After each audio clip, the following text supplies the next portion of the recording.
want to be able to write that rhythm down that you play.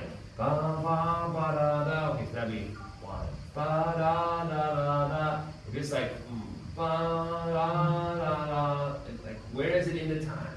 Try to play with the pulse as much as you can, and really just be, conscious of where the beat is. Play with the metronome so you can feel where the notes are falling. Try to, it's cool to kind of float over it, but I want to feel that you're floating with the foundation of where you know that, and then you can get inside the cracks. But I still want to feel that you could take 4 bars of you playing the melody, or 4 bars of your improvising, and write it down rhythmically. What is that rhythm? Okay, 1, 2, ba, ba, ba, ba, ba, ba, ba, ba. The notes got to be either on the beat or off the beat. So you got to start thinking about rhythms, an idea coming from rhythm, or just a rhythmic way of expressing the idea of the melody. What's really important too with this tune, or all tunes, at some point is to learn some of the words, not so that you can say, I show off on those words, but so that you have some sense of how many syllables are in each phrase. Does that make sense? When you listen to music that you like, that makes you feel like, okay, so there's a rhythm there that I'm relating to how they phrase, really listen to the placement of the phrases. Really think about how the person is putting the notes in the time.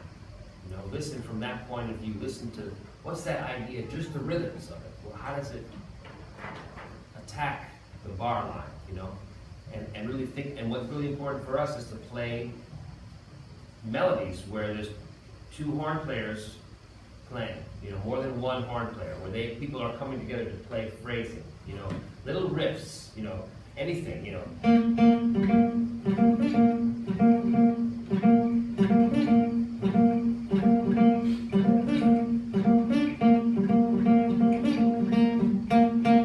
But just little things like that you hear people playing, I want to get that under my fingers. I want to feel that, simple tunes, riff tunes, but then if you want to get into Charlie Parker tunes, or some of the most advanced rhythms that, even a kind of more easier sounding Charlie Parker tune, like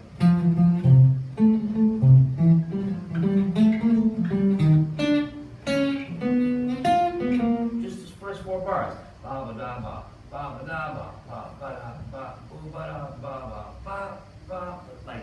To really just take 4 bars and just really focus on how the notes are falling in the bar line, and just being sensitive to rhythm, to rhythmic placement. That's what makes, jazz is so many different things, but that's what's, someone like Coltrane and even someone like Lester Young, there's a thread in the way they think about placing their notes, even though they're totally different styles. So it's about trying to really understand how notes are placed, and really learning those kind of tunes that make you play a certain thing. It's not da da da da da or da da da da da da.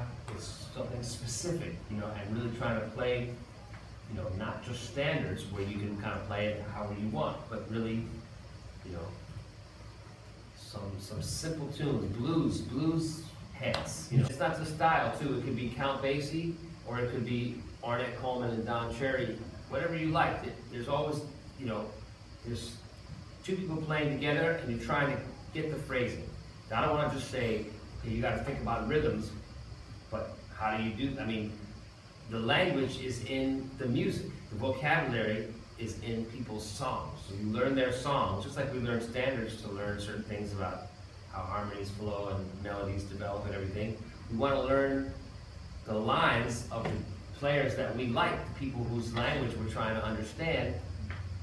What do their songs do? How do they? What's the rhythmic feeling of, these Horace Silver tune, or Sonny Rollins tune, or Monk, or the rhythmic stuff, the rhythmic phrasing, how everything fits together.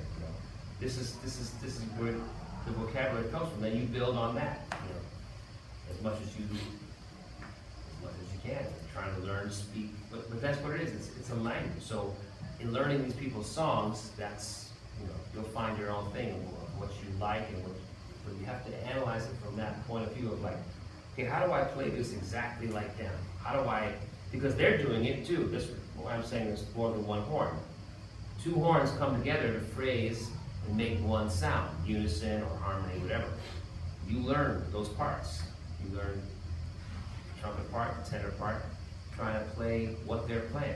And before you know, if you focus on that, you'll have a language. You'll think about, oh yeah, their phrase does this, so I'm going to do this. You're making variations on what you hear.